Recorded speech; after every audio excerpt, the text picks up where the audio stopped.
How should sentence 25 be changed? Sentence 25 changed. If you underline those key words, give yourself a tally mark. When I look at sentence 25, we said that I kept the glove on my right hand. That's a complete sentence. But on this side, picked up a ball with my left. That's not a complete sentence because it doesn't have a subject. So it's complete on the left, not complete on the right, so it does not need both a comma and a fanboy to make it right. So since that's the case, we bleeped out the comma. So it says to delete the comma after hand. You could have put a dot for possibility or a maybe baby on B. If you did that, give yourself a tally mark. Change kept to keeped. Well, we don't talk like that, but let's look. I keeped the glove on my right hand. You don't keeped the glove on your right hand. You kept the glove on your right hand. Regardless, keeped is supposed to be the past tense of keep. The beginning of the word is the same. The ending is different, and it doesn't make sense. And your name is not Billy Bob Jim Bob, so you don't talk that way. So it is wrong tense. If you did that, give yourself a tally mark. Change and to I. Well, we've seen these before, but let's say that the comma was still in there and you deleted the and inserted I. Then we would have a complete sentence on this side. I kept the glove on my right hand. You would have a complete sentence on this side. I picked up a ball with my left. That's a complete sentence. That would make it complete on the left, complete on the right. And if you deleted and, you would need a comma and a fanboy to make it right. So if it would have said just insert I after and, that would work. But if you take out that fanboy, again, I'm not showing you, sorry. It's complete on the left, that would make it complete on the right. So if you take out that fanboy, then you have two complete sentences glued together with a comma, which that doesn't work. So change and to I. You can just say and is needed. That would make it a run-on sentence because you would have two complete sentences glued together with a comma. That doesn't work. Change picked to pick. Well, let's look. I kept the glove on my right hand and pick up a ball. Well, picked is past tense. And it's just like a while ago, we tried to find words to see what tense the story was in. Picked, tossed, the ball went, it was, he tossed. All of those words are past tense. Pick would be present tense. Picked is what it is in its past tense. All the other words that we see in the story, all the other verbs, the action words are past tense. So this one needs to stay past tense. This doesn't make sense. I kept the glove on my right hand and pick up a ball with my left. You can't have it as past tense over here and present tense here.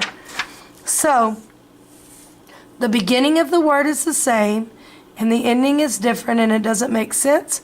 So it is wrong tense. If you did that, give yourself a tally mark. My only correct answer on that is B. If you pick B as your correct answer and you fixed it that way in your story, give yourself a tally mark. What change, if any, needs to be made in sentence 34? Change in 34. If you underline those keywords, give yourself a tally mark. When we looked at sentence 34, we said, okay, this ends in S. Is it talking about more than one pitcher, the pitchers for the team?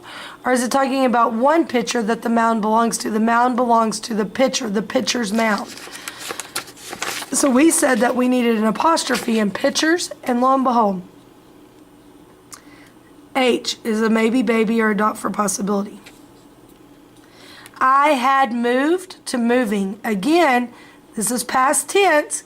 We notice that lots of our sentences in this story are past tense. I started. I moved. I became.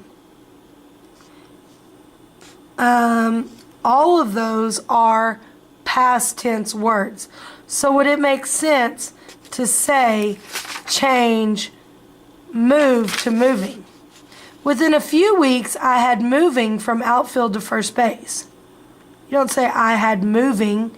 You said I moved. I had moved to moving.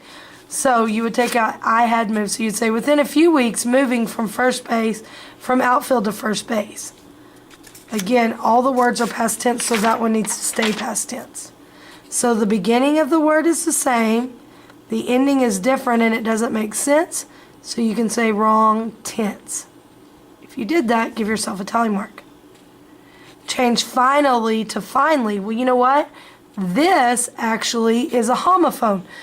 They're words that are very similar that sound the same but have different meanings. This is finally like, oh, we're finally done with Camp Ride-A-Lot revising and editing. This has the root word of fine, like something that's really small or skinny. So if you have finely chopped onions in your enchiladas, this is finely chopped, small, super fine. So do we need finally as in, whoo, we're finally done, or finally as in teeny tiny? Let's look. Within a few weeks, I moved from outfield to first base and finally to the pitcher's mound. Finally is like, whoo, finally I got to move. Not finely chopped onions or fine, super thin. So this is the wrong word. You could do the beginning of the word is the same and the ending is different, and so it's the wrong tense. But more than anything, this is a wrong word. If you did that, give yourself a tally mark. Change sentence 34, sentence 34 does not need to be changed. You would bleep out not, so it would say sentence 34 does need to be changed. If you did that, give yourself a tally mark. So my only correct answer on that is H. If you picked H as your correct answer and you fixed it that way in your story, give yourself a tally mark. You guys have done an amazing job. I hope you've watched all of these.